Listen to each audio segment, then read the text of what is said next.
all over the world. So, ayan, I'm Sarah Cosain and dati din akong OFW na nakapag-for good dito sa Pilipinas. And I'm Regine Felizarta. So, isa din po akong OFW na natulungan makapag-for good. And guys, ngayon may papakilala kami sa inyo. Isa sa mga taong tumulong sa amin simula pa nung nandun kami sa abroad na ginagawa to. Part-time to negosyong to.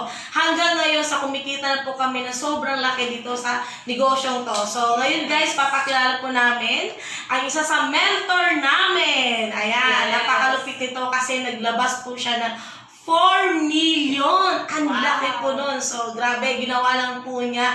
Ilang buwan lang po dito. So, ngayon, siya na po yung mag-share sa inyo. Siya na po yung magsasabi sa inyo kung paano niya nagawa and ano yung negosyo na to. Yes! Hello po! Magandang buhay sa inyong lahat, sa lahat ng mga magandang video na to. Sa buong grupo ni Miss Regine at ni Coach Sarah Cosain, lahat ng AMI, Aubi Millennial International Empire. Hello sa inyo dyan. And guys, ako nga po pala si Don Bade. And ito po, nasabi na ni Regine, share ko po sa inyo na kakalabas ko lang po, ayan, ng aking cheque! It's 4,060,000. Yan, ito po'y nakuha ko po or ito po'y kinita ko sa panahon ngayon na pandemya. Wow. Yes, pandemic result po ito.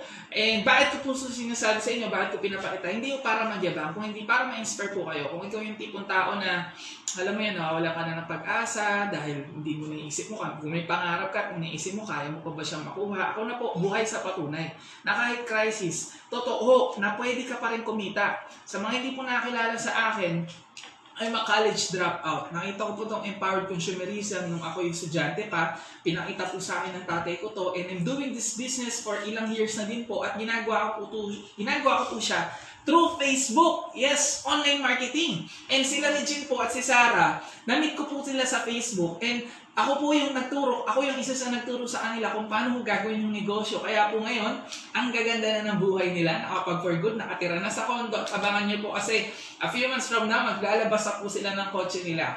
Kaya again, kung nanonood ka po ng video na to, yes, ikaw, kausap kita ngayon. Kung na-invite ka ni Miss Sarah at ni Miss Regine Felizarta, I'm encouraging each and every one of you to be part or of our family. Kung nagawa namin sa kanila at kung nagawa ko sa sarili ko na kumita ng ganito kalaki, hindi imposibleng mangyari din po sa'yo. Kaya again, sa lahat ng ini-invite nila, mag-join ka na, sumabay ka na para sa susunod, ikaw naman ang kikita ng ganito kalaki para maranasan mo ang bonggang-bonggang Pasko at New Year!